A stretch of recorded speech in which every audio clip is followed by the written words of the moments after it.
Buenos días a todos, bienvenidos a esta nueva sesión de Journal Club. Hoy en esta oportunidad la presentación va a estar a cargo de Carlos Acosta, un miembro del equipo del Core B de análisis de datos del laboratorio. Ok, Carlos, te doy paso. Ok, muchas gracias, Eric.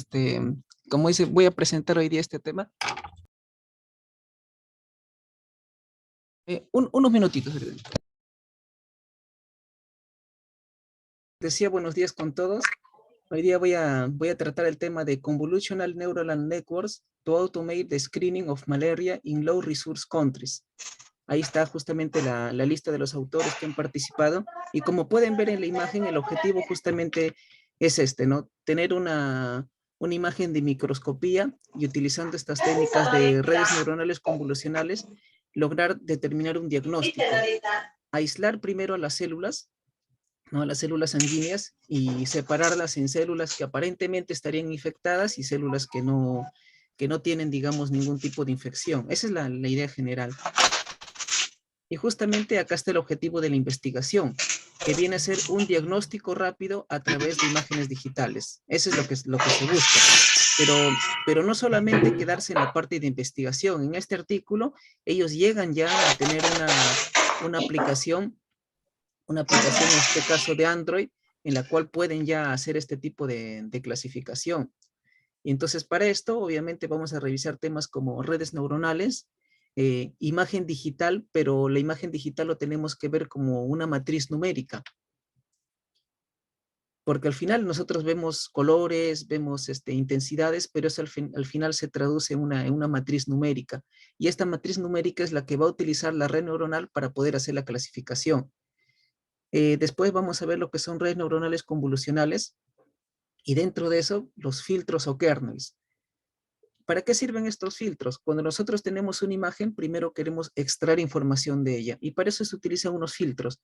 Se utilizan varios filtros para extraer la mayor información posible, y toda esta información al final tiene que ser, como dice abajo, aplanada. ¿Para qué? Para que yo de toda esa matriz numérica propia de la imagen digital y propia de los filtros que se ha utilizado con los kernels, pueda tener una sola fila, con muchas columnas, eso sí, un montón de columnas, pero con una sola fila que va a hacer referencia a una célula, ya sea infectada o no infectada, para que justamente la red neuronal pueda utilizarla en su clasificación. Con respecto a la arquitectura, hay un montón de arquitecturas respecto a las redes neuronales convolucionales. Entonces, ahí se muestra al menos unas cuantas y al menos el esquema de una red neuronal que fue la que utilizaron ellos en el artículo. Y finalmente, bueno, ellos hacen mención hay una librería que es muy popular en Python para lo que son redes neuronales, que es TensorFlow, y que tiene el módulo Keras, que es uno de los más utilizados para este tipo, que tiene la ventaja, aparte de poder trabajar con el GPU de la computadora y poder paralelizar procesos. En mi caso, bueno, no puedo experimentar eso porque mi compu no tiene esas características, pero cuando se habla de servidores, sí, o sea, esa librería es bien potente, porque al paralelizar los procesos se puede hacer de una forma más eficiente. Es como que repartes las cargas en múltiples computadoras, entonces se va a hacer más rápido. Y esto no lo he probado, pero existe un TensorFlow Little para Android, y eso es lo que ellos utilizaron para justamente poder entrenar a su red neuronal. Ahora vamos a hablar con respecto a las ventajas y desventajas y retos. Con respecto a las ventajas, pues es obvio, ¿no? Ahí tenemos justamente otra vez la imagen del celular, que con solamente una imagen es posible lograr tener un diagnóstico rápido. Esa sería la principal ventaja. ¿Cuáles serían las desventajas y retos? La reproductibilidad. Eh, no todos, uno, los reactivos, ver si los reactivos están en óptimas condiciones, de repente las condiciones ambientales puede hacer variar, digamos, esta calidad de reactivos. Algunos quizá lo reemplazan por otros. Los equipos, no todos tienen el mismo, digamos, microscopio para hacer este tipo de evaluaciones, la preparación de la muestra y la igualdad de condiciones, ¿no? Entonces, todo esto hace que este tipo de análisis no sea reproducible, y posiblemente tengamos un grupo de imágenes con muy buena calidad, en la cual las células estén separadas, lo cual favorecería al análisis. Si tenemos células muy aglomeradas, eso también no va a ayudar, digamos, al algoritmo. Entonces, Si se logra, digamos, superar todas estas desventajas, se puede, digamos, ayudar al algoritmo para que pueda hacer una correcta clasificación. Lo otro, como son algoritmos de Machine Learning, necesitan gran cantidad de datos para que puedan ser entrenados. Y esa es justamente otra, que la disposición de datos de entrenamiento, sobre todo local. Justamente fue un enfoque que me dijo Eric al inicio cuando le presenté el tema. Me dijo que sea enfocado, que trates de enfocarlo un poco a Perú o ver la posibilidad que pueda ser enfocado a Perú. Y cuando busqué data no encontraba mucho, o sea, data real, porque una cosa es la data que se encuentra en internet, una data que está bonita, que está en óptimas condiciones, pero cuando nosotros lo queremos trasladar al campo real, pues no necesariamente se obtiene esa calidad de imágenes. Bueno, y aparte de eso es justamente dar el salto de investigación al plano aplicativo. En este artículo no solamente aplicaron las redes neuronales, consiguieron un alto accuracy, no solamente se centraron en eso, también lograron una aplicación en Android. Entonces, eso ya es dar el siguiente nivel, porque muchos trabajos se quedan en investigación, pero si no dan ese siguiente nivel de aplicabilidad, entonces digamos que se queda ahí, ¿no? Como un antecedente, pero el tenerlo como producto final, eso ya digamos, es un logro muy, muy loable. Y aparte de eso, un reto, desventaja, es también el enfoque, porque posiblemente, acá estoy colocando justamente, sea más beneficioso en vez de utilizar estas técnicas, de repente mejorar los diagnósticos con PCR, ¿no? Entonces, y justamente para ver eso, hay análisis de costo-efectividad. Como ya se tienen los artículos de, digamos, la sensibilidad, especificidad de algunas modificaciones de PCR o de algunas otras técnicas de diagnóstico. También se tiene datos de la sensibilidad y especificidad de utilizar este instrumento. Se puede pues balancear los costos y ver si es costo efectivo o no, no solamente en cuestión de beneficios, sino traducirlo al término económico. Es decir, ¿no? Utilizando esta técnica que aparentemente es más costosa, se logra reducir dinero en tanto por ciento. Entonces, ahí ya se logra ver pues la ventaja de la técnica. Entonces, por eso justamente pongo eso, ¿no? Que posiblemente sea más beneficioso mejorar los diagnósticos con PCR o, bueno, va a depender también de la realidad de cada localidad. Eso justamente es un punto que quedaría así libre a discusión. Ahora, con respecto a los antecedentes, no es la primera vez que se ha intentado hacer diagnóstico o, digamos, clasificación de células sanguíneas a partir de imágenes digitales. Vemos ya que desde el 2006, incluso antes, ya han comenzado a hacer ese tipo de trabajos. Y justamente vemos ahí el accuracy, la sensibilidad y especificidad. Igual como una prueba de diagnóstico, también los indicadores para modelos son casi los mismos. Ahora, algo que pueden darse cuenta es el NIH. NIH es una data, un repositorio de datos donde tú puedes encontrar imágenes de células infectadas y células sanas. Y eso fue lo que justamente ellos también utilizaron para entrenar a sus modelos de redes neuronales. Sin embargo, también hay privadas, ¿no?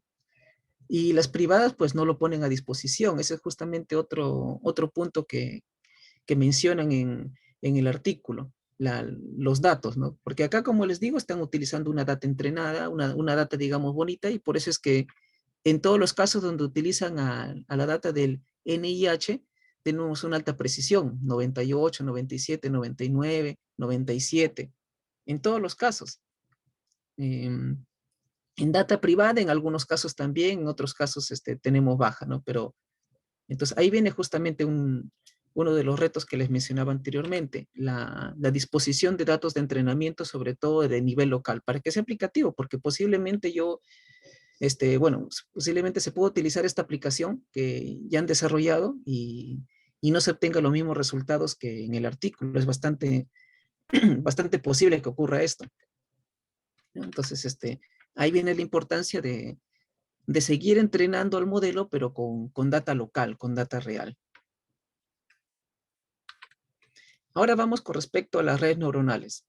Bueno, las redes neuronales, como justamente estamos viendo, es un grupo interconectado de nodos. Estos círculos que ven acá abajo, esos vendrían a ser los nodos, similar a la vasta red de neuronas de un cerebro biológico utilizadas en problemas de clasificación y regresión. ¿Qué quiere decir? Por ejemplo, en este caso tengo una data que tiene variables numéricas. Ojo, para empezar la red neuronal solamente soporta variables numéricas. Si tengo variables categóricas, pues no las puedo utilizar o tengo que hacerle una transformación para que las pueda utilizar. Entonces acá tenemos 4 variables numéricas de la data iris, que es una data bastante utilizada en el entrenamiento de modelos. Y tenemos la variable target, el objetivo, que es clasificar las especies.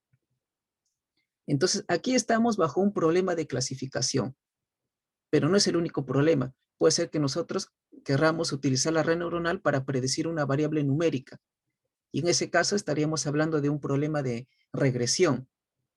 Entonces tenemos 2 aplicaciones de la red neuronal, uno para clasificar y otro para calcular regresiones. En este caso nos vamos a centrar en lo que sería la clasificación, porque justamente eso es lo que busca hacer esta técnica, ¿no? Clasificar las imágenes a partir de la matriz numérica que se obtiene pues, de la imagen, justamente.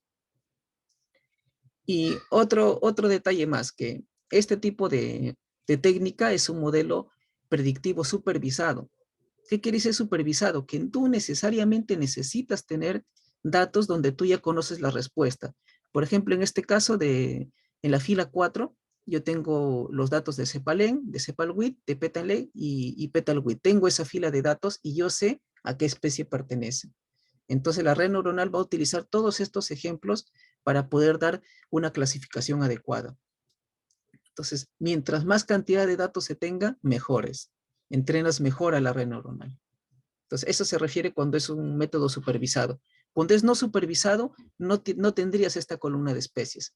Solamente se trataría de buscar patrones ¿no? Pero en este caso sí tenemos y eso es lo que necesita la red neuronal. Tus covariables y la variable target, que justamente ya sabes qué cosa hay, y es lo que va a utilizar la red neuronal para optimizar su aprendizaje. Acá está la estructura, bueno, la última imagen si no se ve muy bien, pero esta sería la estructura de una red neuronal. Tenemos por un lado X1, X2, que vendrían a ser las n variables numéricas que nosotros vamos a utilizar para predecir, y acá tenemos los pesos, W1, W2, Wn. Esos pesos son números que se añaden así de forma aleatoria, y esos pesos multiplican al valor inicial de las columnas que conforman tu data. Entonces los pesos multiplican a las columnas y calculas la sumatoria total. Esa sumatoria total entra en una función de activación. En este caso, por ejemplo, me dice que si la función es mayor a 0, el resultado de esta función es mayor a 0, entonces lo va a clasificar como 1. Si es menor que 0, entonces lo va a clasificar como 0. Entonces, esta función es la que al final me va a permitir tomar esa decisión. Entonces, esa es la estructura básica de una neurona. Tenemos las variables, las entradas, los pesos, que como les digo, se añaden de forma aleatoria, la multiplicación y sumatoria de los pesos con las variables de entrada y la función de activación. Esas son las partes principales de una red neuronal. Ahora, los pesos de la red neuronal se van ajustando. Como yo ya conozco justamente qué salida debería arrojarme, ya se conoce eso, entonces la red neuronal utiliza eso para aprender y cada vez esos pesos se van modificando, modificando, modificando hasta tener una óptima clasificación. Entonces, ese es digamos, el funcionamiento de la red neuronal. Tenemos los pesos, acá tenemos un simple nodo nada más, bueno, para hacer la explicación más sencilla, un simple nodo. Y la función de activación, hay n funciones de activación, ¿no? Eso también justamente se prueba cuál de las funciones de activación podrían resultar mejor. Ahora también el método, cómo la red neuronal aprende, también hay un montón de métodos. Bueno, o sea, yo acá solamente estoy mencionando que compara con los resultados que yo ya conozco y como ve que no llega al objetivo, entonces modifica para ver para que en el siguiente paso de la red neuronal logre ajustarse más al valor del target. Por eso es bien importante esta parte, tener justamente este valor de aquí, ¿no? En el caso de las especies, ¿no? Tener ese valor bien claro para que de esa forma la red neuronal pueda hacer su clasificación. Entonces, esta es la estructura, digamos, más sencilla de una neuronal. Sin embargo, para nosotros mejorar la clasificación, justamente se incrementa el número de capas. Acá tenemos, perdón, de nodos. Acá tenemos más nodos. Acá serían las variables de entrada, los nodos, y podemos ponerle más nodos. Podemos ponerle los nodos internos que nosotros querramos, y al final tener una salida, ¿no? Esa es estructura. Sin embargo, como pueden ver acá, hay algunos conceptos con respecto a las redes neuronales que nos van a ayudar a mejorar la clasificación. Uno es, por ejemplo, el dropout. Acá vemos una red neuronal densa, donde todos los nodos están interconectados, pero no necesariamente eso puede favorecer a la clasificación. Algunas veces puede más bien generar problemas de sobreajuste. Y para reducir ese sobreajuste, se eliminan aleatoriamente, tú controlas obviamente eso, tú dices justamente cuál es el porcentaje de dropout que quieres añadir a tu red, y algunas conexiones se eliminan. Y obviamente esto, como ya les expliqué anteriormente, va a tener como resultado final una clasificación. Si la clasificación no es adecuada, pues va a probar otro dropout. Y también puedes probar qué porcentaje de dropout es el que más te conviene. No de repente un dropout tan alto, no, de repente un dropout más bajo, ¿no? Que no retire todos los nodos. Eso va a depender ya de la naturaleza de los datos. Y segundo, nosotros para ver si nuestra red neuronal está clasificando bien o no, utilizamos medidas, índices. En el caso de una clasificación, pues yo veo cuántos casos ha clasificado correctamente del caso total. Y eso es justamente la accuracy, la precisión. Entonces yo puedo utilizar la precisión para ver si mi red neuronal está trabajando bien o no. Y justamente ahí viene la cuestión de determinar cuáles son los pesos de esos nodos, ¿no?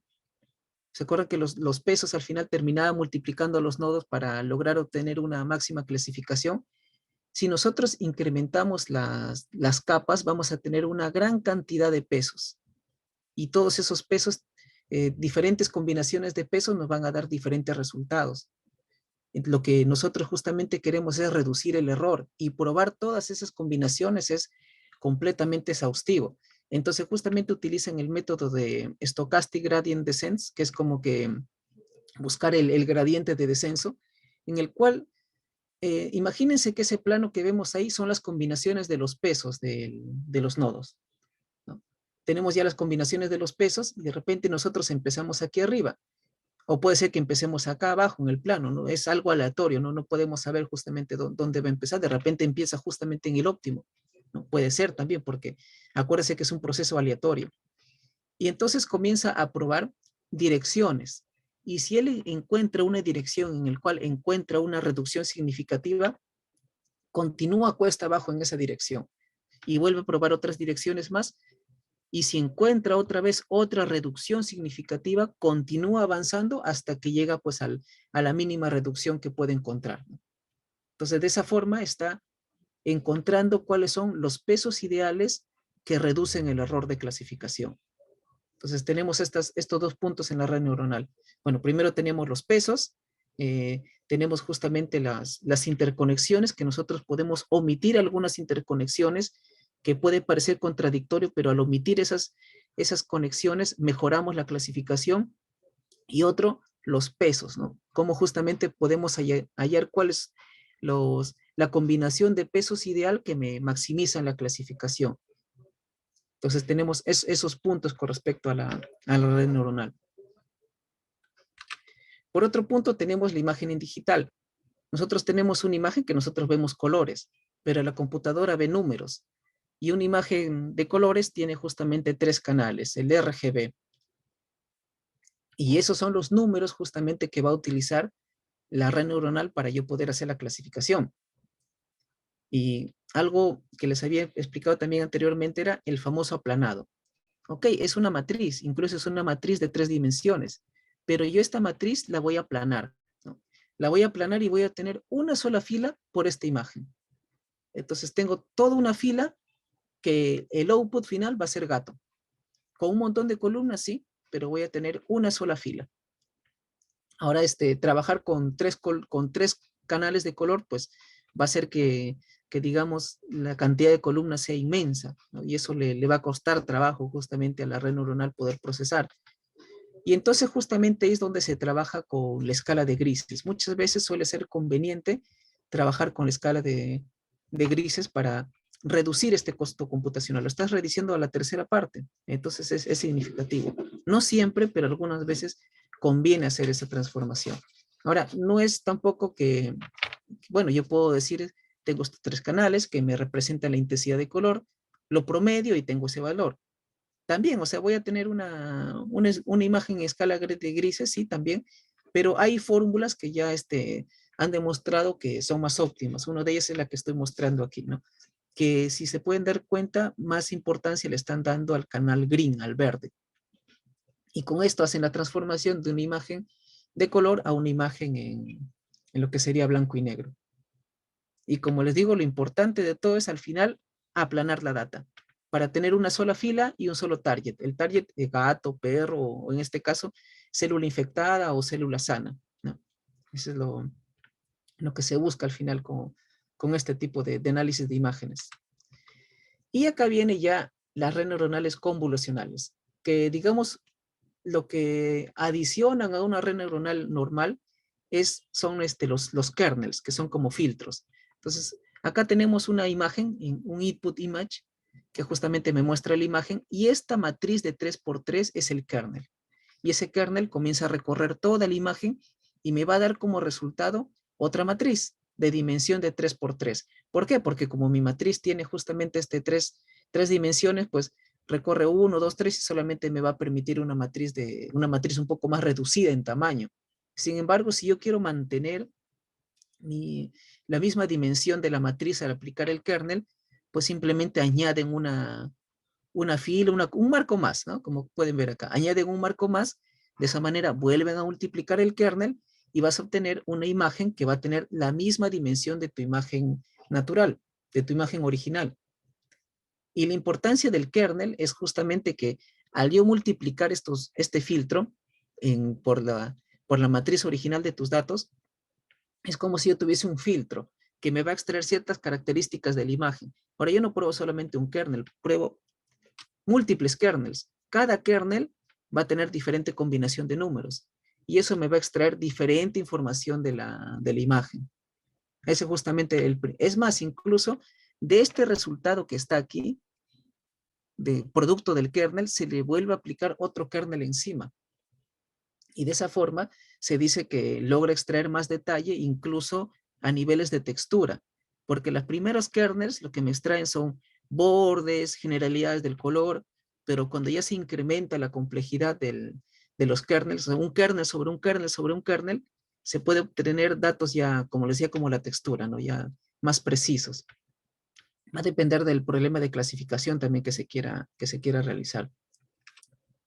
Y acá está justamente la explicación, ¿no? Acá tenemos una imagen, le aplico el kernel, y de esta matriz voy a tener esta primera convolución, este kernel. Ahora, yo al multiplicar este kernel, este filtro, tengo esta matriz numérica, al cual se le aplica una función de ajuste. Y miren, ¿qué me ha extraído acá? Como especie de un arco. Entonces, esa es la característica que me ha extraído de la imagen. De la A solamente me ha extraído un arco. Posiblemente cuando utilice otro tipo de kernel, de repente me extrae como especie de una H o de repente la parte de arriba. Entonces, esa es la idea. Cada kernel me va a extraer diferentes características de la imagen. Y finalmente, para reducir el costo computacional, se hace un submuestreo a este mapa de características, lo llaman, bueno, porque viene de aplicar justamente un kernel. Se le hace un submuestreo en el cual reduces al menos la mitad de la información y eso hace que digamos, trabaje mejor el algoritmo, al menos más eficiente, ya no sufre mucho, porque si no, si trabajamos con la matriz original, pues se va a demorar mucho. Entonces siempre utilizan este submuestreo de la data, que simplemente eh, calcula, toma el valor máximo. Miren, por ejemplo, acá del primer cuadro verde, 006, toma el valor máximo. De acá 061212 toma el valor máximo, que es 12. Ahora, ¿es la única forma? No, en este caso es el máximo. Puede ser el promedio también, puede ser el mínimo, ¿no? Pero por lo general aplican el máximo. Entonces, este proceso de convolución, por ejemplo, acá tengo la imagen original, aplico la convolución, el cual consta de 3 kernels, ¿no? Como les digo, tú puedes aplicar los kernels que quieras y cada kernel me va a extraer diferentes características de imagen. Y también el kernel, el tamaño que quieras. Por lo general utilizan un kernel de 3x3, pero acá, por ejemplo, en este ejemplo, están utilizando 3 kernels 5x5 y obtienen tres matrices, justamente 3 matrices de esta imagen original.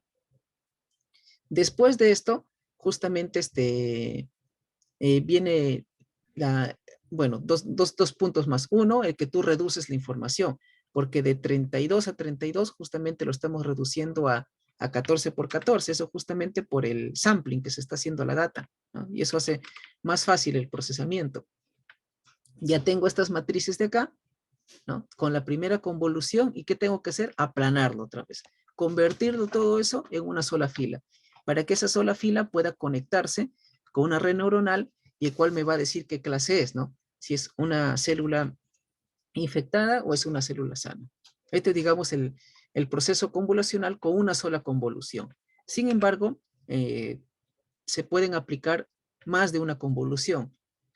Acá en este caso estamos mostrando un ejemplo donde están aplicando dos convoluciones y, y hacen aparte de las convoluciones, se muestra también la conexión neuronal. Este ya es parte de la arquitectura neuronal, ¿ya? Entonces, esta parte de acá es la convolución. FC3 y FC4 viene a ser justamente los nodos internos que tú quieres que tenga tu red neuronal. Y ahora ya hay algunas metodologías que ya están ya establecidas incluso. Por ejemplo, el que han utilizado en el artículo prueba un montón de metodologías, de arquitecturas. Y en el caso, pues uno de los que le dio mejor resultado fue justamente el BGG16, que esta es la arquitectura, pues estamos hablando de 5 convoluciones y 3 capas de neuronas, un FC6, un FC7 y un FC8. La primera capa tiene 4096 neuronas, la segunda capa igual y la última capa tiene 1000 neuronas. Entonces, es bien complejo este tipo de arquitectura. Pero, como les repito, esta fue la que utilizaron al momento de hacer el artículo. Claro, más sencillo es esta o esta, ¿no? Ya. Con esta ya se puede hacer clasificación, con esta mejora y con esta pues se supone que deberías tener una mayor precisión. Con un coste computacional alto, sí, pero se supone que deberías tener una buena clasificación. Ahora, algo antes que se me pase algo. Vemos el tamaño de la imagen original, que es 24 por 24 píxeles, ¿no? Es el tamaño de la imagen original. Entonces, justamente a la imagen que tú vas a incluir, tenga la resolución que tenga, tú le tienes que convertir, tienes que rescalar esa imagen a esa escala, 224 por 224 píxeles, para que puedas aplicar esta arquitectura. Entonces, no necesariamente tiene que ser la imagen con una resolución así fantástica, ¿no? Al final va a tener este tipo de resolución. Y ahora tampoco es que yo le aplique a todo el campo visual del microscopio. Se supone que tengo que aplicarle a célula por célula. Eso hace mucho más óptimo el trabajo, porque imagínense que el algoritmo revise todo, pues se marea. Entonces, justamente tiene que ser la clasificación célula por célula. Y ahí justamente viene una dificultad, ¿no? ¿Cómo recortar a la célula para que justamente, tendrías que recortar todas las células, ¿no? Entre infectadas y entre células que no han sido infectadas. Y eso entrenar al modelo. Entonces es un poco complicada la parte del entrenamiento. Ahora, por último, ahí no termina todo. Cuando haces el entrenamiento, también hay un proceso de data augmenting. ¿A qué se refiere? Que, por decir, supongamos que estemos haciendo clasificación de rostros, ¿no? Tenemos todos nuestros rostros ahí justo para hacer clasificación. Y bueno, mi rostro puede ser clasificado porque estoy en una posición horizontal. Pero ¿qué pasa si me inclino un poquito? ¿O qué pasa si me doy de cabeza? O inclino 90 grados o 270. Va a ser diferente la clasificación. Posiblemente no reconozca el rostro porque justamente está rotado. Y justamente data augmentation, que lo llaman, lo que hace es eso, a la imagen, un poco que la gira, le da vuelta, le vuelve a girar, y de esa forma simula ese proceso. ¿Para qué? Para que cuando vaya a analizar una célula sanguínea, posiblemente pues la posición no siempre va a ser la misma, ¿no? Y de esa forma va a asegurar justamente que la clasificación sea más óptima. Bueno, acá justamente para, una vez más, recortando los antecedentes, para recordar justamente el accuracy que han tenido y la sensibilidad, vemos que en algunos casos no han reportado la sensibilidad, solamente la accuracy. Y acá vamos con la optimización de los hiperparámetros de la red neuronal. Como les dije, se han probado diferentes arquitecturas. Ahí vemos justamente son 1, 2, 3, 4, 5, 6, 7, 8 arquitecturas que se han probado. Y de esas 8 arquitecturas, la que ha dado mejor respuesta es la BGG 16. Ahora, la BGG 19 también, yo veo que ha tenido un alto performance, pero sin embargo en el artículo terminaron por escoger la BGG 16. Me imagino que porque se demora un poco menos. Y aparte de ver cuál de todas las arquitecturas sería mejor, también probaron, ¿se acuerdan del dropout? Que justamente es quitar algunas conexiones de las neuronas. Pues justamente ellos llegaron que con un 0.25 de dropout se obtiene también la máxima clasificación. Y con respecto de la función de activación de la neurona, utilizaron ReLU. Había TAN, había otras, pero bueno, lo que mostró fue que ReLU era la que daba mejor resultado. Y con respecto al optimizador, justamente el que les mostré, ¿no? Del Stochastic Gradient Descendant, fue el que tuvo mejor performance. Y también la tasa de aprendizaje, el que dio mejor tasa de aprendizaje fue cuando se trabajó con 10 a la menos 5 como factor. Y con respecto al número de Batchise, que es, este proceso se repite varias veces. Entonces justamente se repite 64. Cuando tú lo repites el proceso 64 veces, se obtiene un óptimo aprendizaje. Para este caso, obviamente si uno prueba con otro tipo de datos, vas a tener otro tipo de valores. Pero para este caso, para estos datos, se ha obtenido justamente ese tipo de hiperparámetros. Entonces, con estos hiperparámetros ya optimizados, fue con que ellos comenzaron a hacer ya la aplicación ya en sí, y a pasarlo a un sistema que sería Android, ¿no? Y antes de eso, ellos aplicaron una mejora de la imagen. Por ejemplo, acá tenemos una imagen que justamente encontré dentro de la página que ellos citan, y hay un algoritmo previo que ya ha sido creado que es el SSD300. Con ese algoritmo ellos pueden seleccionar las células. Entonces ya es el trabajo más fácil, ya tienen al menos las células ya seleccionadas. Y a partir de esas células seleccionadas es donde ellos van a aplicar su algoritmo, ¿no? Eso lo hace mucho más óptimo el trabajo. Entonces ahí vemos, por ejemplo, la imagen original, una imagen cruda, pero bajándole la resolución, y tenemos algunas transformaciones que se le ha hecho a la data con el fin de poder mejorar la calidad del dato, ¿no?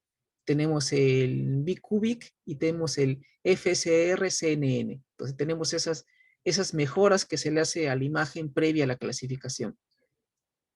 Entonces justamente para mostrar que, bueno, al menos se puede que el FSR-CNN yo lo veo que se parece mucho a la imagen original, pese a que tiene una menor resolución, ¿no? Entonces, justamente para ver eso es que hace ese tipo digamos, de transformación para mejorar la data. Y acá vemos justamente el performance de la red neuronal ya entrenada, la red neuronal ya con los parámetros optimizados, y justamente con la data original, con la data que ha sido mejorada, con las dos datas que han sido mejoradas. Y vemos justamente el accuracy, la sensibilidad, especificidad, el área bajo la curva, el F1 y bueno, otras medidas más que se utilizan para ver la eficiencia del modelo. Y podemos ver que con respecto a la accuracy, pues no varía mucho con respecto a la imagen original con la imagen que ha sido transformada, pese a que tiene un menor tamaño. Entonces, eso nos indica que este tipo de transformación sería la adecuada antes de comenzar a hacer la clasificación.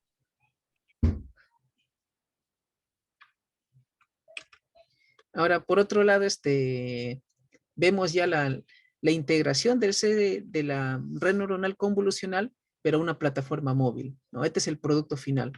Y lo que ellos describen es que lo primero que hacen es que es la resolución de la imagen, la ajustan con justamente el algoritmo que había mencionado.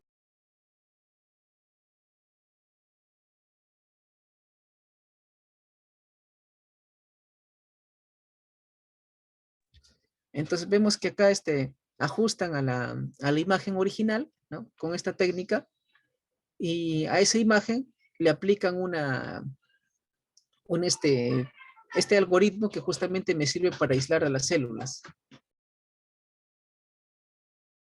Justamente me sirve para aislar a las células y de una vez que ya están aisladas las células, justamente le aplican el clasificador que ellos ya habían entrenado, que es justamente la arquitectura BGG16. Y de esa forma vemos que separan a las células de células que han sido infectadas y células que no han sido infectadas. Entonces, ese es el producto final que ellos logran al aplicar esta técnica. Y con respecto a las conclusiones, se dice que al usar un modelo preliminar, acuérdense que este modelo SCD300 es el que me permite separar las células sanguíneas primero. No me dice si está infectado o no, pero al menos me separa las células sanguíneas. Y al final, un modelo de escala de resolución para justamente ajustar la imagen. Y al final, pues, aplica ya el algoritmo de clasificación. El, el tener estos pasos permite que este sea un proceso óptimo y aparte si tú quieres ir, puedes ir a la par modificando el algoritmo de clasificación, solamente centrándote en esa parte, sin, digamos, tocar la otra estructura del algoritmo, solamente te centras en mejorar la clasificación, vuelves a reintroducir el modelo ya calibrado y tranquilamente puedes seguir utilizándose ese tipo de programa que han implementado. Ahora, por último, en el futuro, pues se dice que habrán procesadores más rápidos y eficientes, así como mejoras en las técnicas de análisis de imágenes, lo que facilitará el despliegue de este tipo de técnicas. Y bueno, es así, ¿no? Antes la red neuronal existió muchos años atrás, pero no podía ser aplicado porque todo era a mano, a papel, era algo teórico. Ya con la llegada de las computadoras, ya pues, uno puede descargarse una librería y puede aplicar una red neuronal y hacer las aplicaciones, ¿no? Y es más, incluso para entrenar estos hiperparámetros de aquí. O sea, puede ser que ni siquiera yo sepa muy bien cuál es el valor real o qué significan estos hiperparámetros, pero yo simplemente pues conozco el parámetro por defecto de los softwares, pruebo un valor antes, un valor después, o dos valores antes, dos valores después, y dejo corriendo a la computadora y me va a decir, ¿sabes qué? De todo lo que has probado, estos son los mejores hiperparámetros. Y ya, ya tienes a los hiperparámetros que maximizan tu aprendizaje. Entonces, eso ha ayudado un montón las computadoras. Y bueno, eso sería todo. Muchas gracias por la atención. Gracias, Carlos, por la presentación. Bastante interesante, instructivo también. No sé si alguien tendrá alguna consulta, alguna pregunta para Carlos.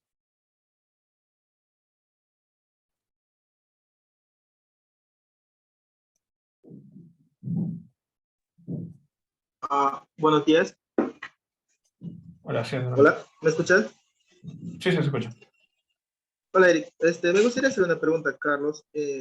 No sé, la parte de la metodología, quería saber si la muestra que es analizada para poder identificar estos tipos de células infectadas y las no infectadas proviene a partir de lámina, de sangre total, o es un poco, quisiera que nos explique, por favor. Gracias.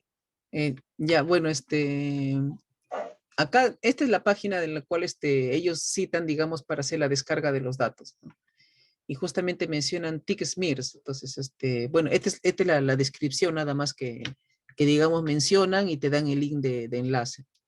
Ah, de, y yo he podido descargar algunas imágenes. No sé si, yo no tengo mucha experiencia en microscopía, pero, a ver, ¿dónde está? Esta, por ejemplo, no sé si de repente tú la puedes reconocer. Esta imagen de acá es así, todas las imágenes que están se parecen, tienen esa característica para hacer el diagnóstico. No sé si de repente es la imagen de cual estás haciendo referencia. Pero así es como tienen las imágenes, lo tienen en una carpeta, tienen las imágenes que son infectadas, en otra las células que no han sido infectadas, y eso es lo que han utilizado para entrenar a sus modelos. Entonces, es lo único que podría decirte, ¿no? Que esta es la imagen y que este es el link donde ellos describen la data. Solamente dice eso, ¿no? No da más información con respecto a las imágenes. Me imagino que debe parecerse, ¿no? Tick Smears, me imagino que es igual en todo. Ahora, también de repente por la imagen que está acá, también puedes intuir, o sea, las personas que tienen experiencia en esto, cuál sería la resolución de la, a qué campo están trabajando, ¿no? A cuánto de zoom del microscopio. Eso tampoco no estoy seguro. Una pregunta más, disculpa. Si quisiéramos, por ejemplo, poder aplicar esta metodología con muestras locales, entonces el primer paso sería tener, si vamos a empezar con láminas, tener láminas con, digamos, con una parasitemia cuantificada por microscopía. Y eso sería ya alojar en una base de datos, y con esta base de datos poder ya entrenar a la red, ¿o estoy equivocado? Sí, está perfecto, así tal cual como dices. Y no solamente imágenes infectadas, sino también células sanas también, ¿no? Para que justamente pueda hacer esa diferenciación. Entonces, y claro, acá en este caso ellos se apoyan con un algoritmo que de toda la imagen que le estás presentando te recorta justamente la célula. De otra manera, se hubiese tenido que hacer ese proceso manualmente. A todas las células sanguíneas recortarlas, ponerles en una carpeta, decir que estas son células infectadas, estas no. Entonces, el proceso de entrenamiento de datos, de preparación de los datos, es bastante tedioso. Te podría decir mucho más que comenzar a correr estos algoritmos. El tener una data de buena calidad es lo que va a asegurar más el éxito, digamos. Y sobre todo lo que yo decía, la reproductibilidad. Porque aquí, ¿no? No, ¿dónde está? Acá. Porque va a depender del equipo que se esté utilizando. No todos los equipos tienen la misma resolución, ¿no? Si tú usas un lente, no sé, pues Leica tiene una buena visualización, ¿no? Si utilizas un lente que no es tan bueno, pues o ya no se le da mantenimiento al equipo. Entonces son varios factores que pueden ayudar a que no salga como los resultados como uno espera. Ahora, ellos han adaptado también la conexión del celular al microscopio. No sé cómo no muestra eso, qué tipo de gadget han utilizado para que se pueda encajar perfectamente ahí. Entonces, son varias cosas ahí que digamos, para ver. Pero sí, en teoría sí, se necesita ese tipo de datos ahí. Y si se pudiese utilizar el algoritmo que ellos utilizan, ya no sufriríamos mucho en la parte de recortar, digamos, a las células, ¿no? Al menos ya las tendría separadas, diferenciadas, listas para que, digamos, un experto diga, este es infectada, este no, este es infectada, este no, y de esa forma ya separarla en carpetas separadas y ahí sí ya poder entrenar al modelo. Gracias, Carlos. La doctora Dionisio tiene la mano levantada. Hola, hola Carlos. Muy interesante tu presentación.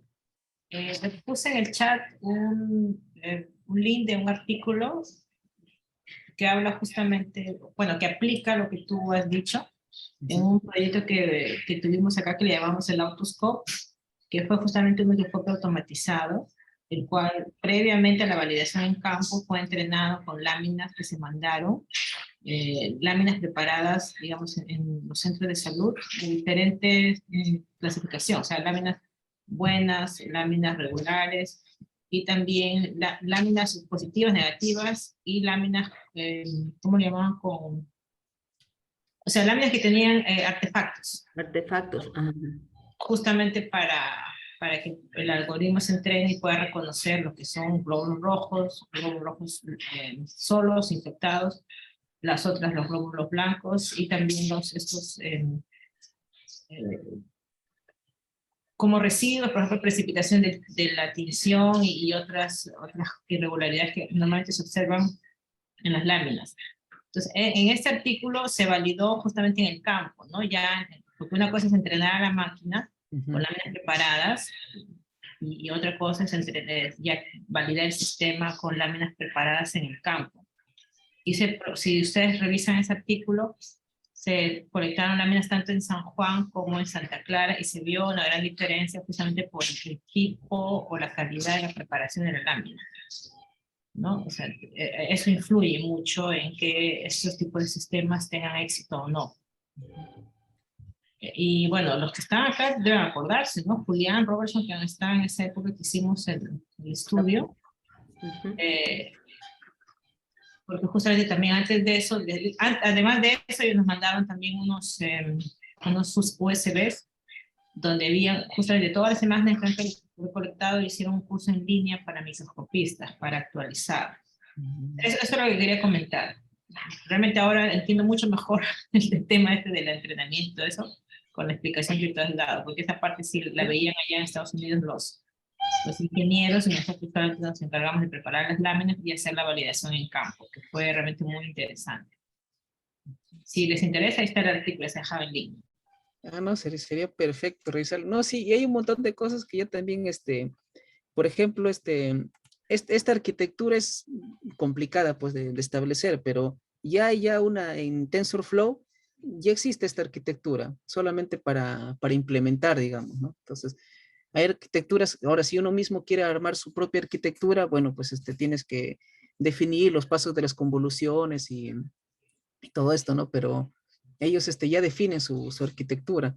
Ahora también no sé si ellos habrán trabajado con escala de grises, porque algunas veces suele ser conveniente así, o con los 3 canales, que hace el proceso más, va a demorar más obviamente el entrenamiento, pero se obtiene una mejor, se puede tener mejores resultados, si justamente las características se encuentran en el color. Si no, con una imagen de grises también se puede, se puede hacer eso. Entonces, y ellos, digamos, otra que les ayuda a mejorar esto es esta transformación que hacen a los datos, ¿no? Para justamente mejorarlos un poco.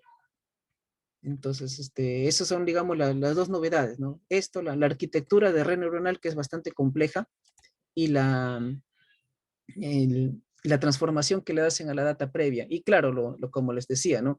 Una cosa es que se quede en investigación y otra cosa es que ya vaya al plano aplicativo. Entonces acá ellos sí ya tienen una aplicación. Y ahora, obviamente, cuando tú haces el predict de un modelo, no demora mucho, ¿ya? Lo que demora es el entrenamiento. Yo no sé dónde lo habrán entrenado hasta acá, porque yo he corrido con 2 convoluciones, pero datas pequeñísimas, y mi computadora ya quiere explotar. Entonces, para hacer esta arquitectura con esa cantidad de redes, obviamente se necesita una computadora bastante potente corriendo para ver eso. Y una vez que ya se obtiene ya cuál es el modelo entrenado, ahí sí justamente se extrae esa parte y al final se usa como una calculadora, ¿no? Ya. Y por eso que la clasificación se hace un poco más rápida. En el artículo sí sería interesante ver, como decía, si han utilizado un filtro previo a la imagen y se han trabajado con los 3 canales o de repente con una escala de grises, ¿no? Eso puede ayudar también a ver, y como le digo, sí, pues, ¿no? La reproductibilidad, eso ya si está más iluminada, menos iluminada, está de día, está de tarde, todo eso influye, ¿no? Sí. Eso nada más quería Pero también la calidad complementar. de las láminas, Ujú, en el caso de si quieres aplicarse eso como diagnóstico de rutina. ujú. Sí, o sea, depende de la preparación de la muestra, ¿sí? Por eso, bueno, yo al menos tenía un compañero que cuando él capacitaba a sus trabajadores, él decía, me he demorado toda la tarde, pero me he asegurado que el coeficiente de variación de todos los empleadores sea creo del 5%, no sé cuál era su límite, o sea, que todos trabajen igual, cosa que es bastante difícil, ¿no? Pero al menos él decía, no importa, me voy a demorar toda la tarde, pero voy a lograr que todos mis... Y eso que era para algo sencillo como medir el pH, nada más. O sea, ahí vamos solamente que como era industria. Claro, Ajá, que en microscopía se usa el nivel de concordancia ujú, y hay diferentes niveles, ¿no? Para los expertos, los de referencia y los recién egresados o los nuevos, como decíamos. ujú, Y es porcentaje de concordancia. ujú. Ah, ya, claro, bueno, sí, otras mediciones se utilizan. Pero como le digo, yo iba al hecho eso, ¿no? De que se demoraba tanto y justamente como él trabajaba en industria, él decía, por el hecho que ellos se equivoquen o que la máquina se equivoque un gramito, que galletas creo que era lo que preparaba, se pierde tanta cantidad de dólares, ¿no? De miles, millones, no miles creo que era, ¿no? Pero solamente por una pequeña variación. Entonces, por eso justamente él decía, ¿no? Todos tienen que trabajar igual, o sea, y se tomaba todo ese tiempo para que todos trabajaran de la misma forma, así sea pesado, así, porque cada uno tiene su propio método, ¿no? Pues, ¿no? A mí me gusta hacerlo así, a mí me gusta hacerlo así, pero justamente él explicaba de que no, él trataba de que todos lo hagan de la misma forma y al menos le había dado resultados. Bien difícil hacer eso en realidad, pero bueno, eso El fue gran divorcio entre la estadística y la realidad, ¿no? Ajá, Como siempre nos enseñaron, el gran divorcio. que es replicar. Entonces, y acá tienes el factor ambiental, ¿no? Entonces, son muchos aspectos. Ujú. Sí, pero como Diony dice, nos has dado la parte, o sea, cómo es, bueno, al menos para mí ha sido como nos ha dado una idea, ¿no? Porque hay muchas cosas que en verdad hay que profundizar mucho para entender, pero ya menos sabíamos lo de afuera, lo que nos pedían, pero ya ahorita sabemos más o menos en qué consiste todo esto, ¿no? Y sí, claro, es bien difícil, o sea, son quizás formatos que se usan para claro, formatos que se usan para acercarnos un poco más, ¿no? Y nos ayude de repente a hacerlo en campo, ¿no? Cada vez como un screening, ¿no? Levantar la Ujú. información un poco más rápido para, según eso, profundizar o ver dónde está el foco, son herramientas que nos van ayudando a explicarnos, ¿no? Y eso, bueno, y nos ha dado la parte interna que, sí, para mí sí me ha gustado la parte global como yo he podido absorber. Es muy interesante, gracias. Más bien, cualquier cosa sí, síguenos documentándonos en este aspecto, ¿no? Para ese, bueno, los chicos, los tesistas pueden tener ideas, ¿no? Hacer de repente algo similar con muchos materiales que tenemos, ¿no? Y ese es el propósito. Muchas gracias, Carlos. Muchas gracias. Gracias, Carlos. Una última duda. Mencionaste Sí. que, o sea, lo han convertido en un aplicativo al final de cuentas, Ujú. pero, o sea, han tenido que, no sé si se han visto en la necesidad o ha sido algo que simplemente han aprovechado me dijiste el GPU, mencionaste el GPU que tienen los mismos celulares. No, eso es para la parte de entrenamiento. En la parte de lo que es los servidores, Sí, el equipo que... porque el entrenamiento, obviamente, como les digo, asumo que la Claro. tiene que hacer con un servidor, la parte de entrenamiento.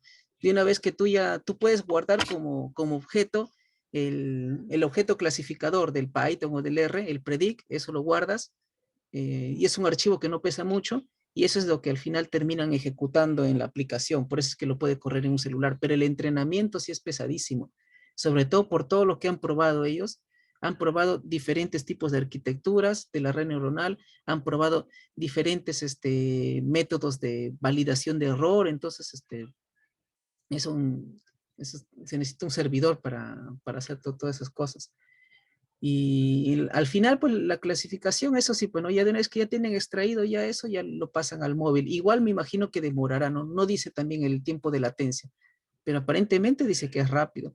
Ahora también algo es cierto, ¿no? Si comparamos el celular de hace unos años con el que hay ahora, hay mejoras significativas. Entonces se supone que en unos años más también deben salir procesadores más potentes, en cual va a ser los cálculos más rápido. No por la persona, sino porque han mejorado los procesadores. Entonces, eso nada más. Y aparte, otro es el entrenamiento. Hay una aplicación que se llama SIG, que es para plantas, que un amigo sin ser botánico hizo todo su reporte con eso, pero obviamente usó la versión de paga, porque si hay una planta que el programa no lo puede clasificar, lo deriva a un botánico y le da sus observaciones, todo para decirle qué posiblemente especie puede hacer. Y los de la aplicación ganan porque hay personas que pagan por ese servicio y otro porque jala las coordenadas de GPS donde ha sido colectada esa planta. Entonces van alimentando su base de datos, van mejorando su clasificación y me imagino que ahí está el negocio pues para ellos, ¿no? Pero sí, o sea, se hizo todo el reporte solamente utilizando el SIC. Y es un aplicativo Android que está en el Play Store, ¿no? Este acá no está en el Play Store, ¿no? Pero el otro está en el Play Store. Entonces cada vez van utilizando más este tipo de técnicas. Sí, chicos, y les invitamos a leer el artículo, ¿no? Que, como Dios dice, que se participó del 2018 fue. Ahí Dios me mandaba el link, más o menos para que tengan una idea de todo el trabajo. Participó Katy Torres, Freddy Alaba, Denise Gamboa, ahí está ahí todos los autores de este proyecto, ¿no? Sería bueno que le den una revisada. Bueno, gracias a todos por su participación. Gracias, Carlos. Gracias.